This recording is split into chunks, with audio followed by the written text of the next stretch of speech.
खेत से खलिहान तक, खेल के मैदान तक, हर मुद्दे पर होगी बात।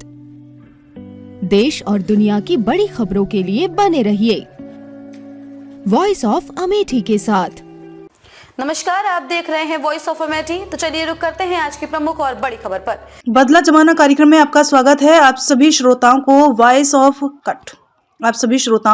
वॉइस ऑफ अमेठी स्टूडियो से ग्रामीण क्षेत्र से लेकर शहरी क्षेत्र में चलने वाले वह रिक्शा जो आज विलुप्त हो गए हैं। आप सभी श्रोताओं को वॉइस ऑफ अमेठी स्टूडियो से ग्रामीण क्षेत्र से लेकर शहरी क्षेत्र में चलने वाले वह रिक्शा जो आज विलुप्त हो गए हैं उन पर हम चर्चा करेंगे, जिसे हमारे गांव देहात के लोग हजारों की संख्या में कानपुर, लखनऊ, कोलकाता, दिल्ली, मुंबई आदि स्थानों पर रिक्शा चलाकर अपना जीविका उपार्जन करते रहे हैं।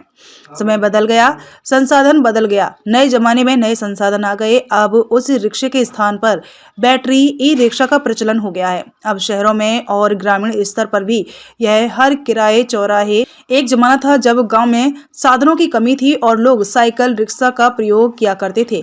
इन्हीं साइकिल रिक्शा के सहारे लोग गांव की पगडंडियों से होते हुए कस्बे तक का सफर तय करते थे। गांव में साइकिल रिक्शा के पहुंचते ही गांव की गलियों में कंचा और गुल्ली डंडा के खेल को छोड़कर बच्चे उसी के पीछे पीछे शोर मचाते हुए उस दरवाजे तक जाते जहां से रिक्शा वाहन अपनी सवारी लेने जाता। पहले से वहां अपने रिश्तेदारों को यहां जाने के लिए रिक्शे के इंतजार में तैयार बैठी सवारी के चेहरे रिक्शे को देखते और अपना सफर तय करने के लिए रिक्शे पर सवार हो जाती। गांव की गलियों से गुजरता हुआ रिक्शा जब निकलता तो रास्ते में मिलने वाली गांव की, अरे मोहन, ननिहाल जा रहा है क्या? तू जल्दी आना, अपनी नानी को मेरा राम राम कहना और बड़का तुम भी अपना ध्यान रखना। छुबट छुबट लड़कन का संभल के ले जाना पाए। लागू अम्मा, आपन ध्यान रखना, जल्द आऊंगी, अम्मा की तबीयत ठीक नहीं है इसीलिए जा रही हूँ। कितना प्यार हुआ करता था लोगों में। साइकिल रिक्शा अपना सफर तय करते हुए धीरे धीरे अपनी मंजिल की तरफ चलता रहता। कितना सुहाना पल हुआ करता था वह। किंतु आज लोगों को मंजिल तक पहुंचाने वाला यह साइकिल रिक्शा अपनी ही मंजिल भूल गया। विलुप्त की कगार पर खड़ा रिक्शा इतिहास के पन्नों में सिमटा जा रहा है। भले ही बैटरी रिक्शा से लेकर ऑटो रिक्शा जैसे संसाधनों की व्यवस्था टेक्नोलॉजी विधि द्वारा तैयार कर दी गई हो, किंतु साइकिल रिक्शा से सवारी करने वाला प्रेम भाव कोसों दूर होता दिखाई दे रहा है।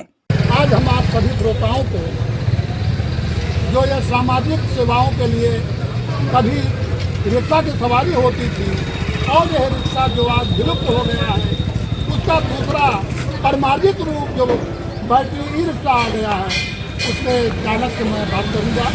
जैसा कि आप जानते हैं आज के 50-60 साल पहले हमारे यहाँ के हजारों लोग कानपुर, लखनऊ, बड़े बड़े शहरों में जाकर रिक्शा चलाकर अपना जीविकोपार्जन करते थे। आज वो सब विलुप्त हो गए। अब रिक्शा का दूसरा रूप जो आया वो बैटरी से चालित रिक्शा है और जिससे लोग अपना जीविकोपार्जन कर रहे हैं। अब रेलवे स्टेशन के पास सैकड़ों की संख्या में बैटरीगंज है जहाँ पर बैटरी रिक्शा वाले तमाम चालक अपना साधन लिए सवारी की इंतजारी में हैं। हम देखिए इनसे जो रिक्शा चला रहे हैं, रिक्शा चालक, इनसे बात करते हैं। ये भैया, क्या नाम तुम्हारा? कहाँ घर पड़ता है? इसको किराए पे लिए हैं या कर्जा पे लिए हैं या अपना लिए हैं खुद? अच्छा, इसमें कितना कमा लेते हैं? ज़्यादा से ज़्यादा बहुत मेहनत करते हैं तो 500। अच्छा, इससे जीविकोपार्जन चल जा रहा है आप लोगों का? अब चल ही रहा है किसी तरह। इसके पहले एक रिक्शा बहुत पहले आता था जिसको हाथ पैर चला जाता, वो कैसे था? वो ठीक है कि ये ठीक है? वो ठीक भी था, नहीं भी ठीक था। समय के अनुसार अब यही ठीक है। आज हम आप सभी श्रोताओं को जो यह सामाजिक सेवाओं के लिए कभी रिक्शा की सवारी होती थी और यह रिक्शा जो आज विलुप्त हो गया है उसका दूसरा परमार्जित रूप जो बैटरी ई रिक्शा आ गया है उसके चालक से मैं बात करूँगा। जैसा कि आप जानते हैं आज के 50-60 साल पहले हमारे यहाँ के हजारों लोग कानपुर, लखनऊ, बड़े बड़े शहरों में जाकर रिक्शा चलाकर अपना जीविकोपार्जन करते थे। आज वो सब विलुप्त हो गए। अब रिक्शा का दूसरा रूप जो आया वो बैटरी से चालित रिक्शा है और जिससे लोग अपना जीविकोपार्जन निभा रहे हैं। अब रेलवे स्टेशन के पास सैकड़ों की संख्या में बैटरी रिक्शा देखे जा रहे हैं। खबरों में अब तक के लिए बस इतना ही। फिर होगी आपसे मुलाकात ऐसी ही किसी बड़ी और खास खबर के साथ। तब तक के लिए नमस्कार और देखते रहिए वॉइस ऑफ अमेठी।